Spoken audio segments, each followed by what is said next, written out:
التحيات لله والصلوات والطيبات. السلام عليك أيها النبي ورحمة الله وبركاته.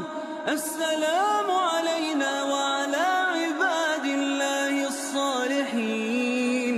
أشهد أن لا إله إلا الله وأشهد أن محمدا عبده ورسوله. اللهم صل على محمد وعلى آل محمد كما صليت على إبراهيم وعلى آل إبراهيم إنك حميد مجيد. اللهم بارك على محمد وعلى آل محمد كما باركت على إبراهيم وعلى آل إبراهيم إنك حميد مجيد.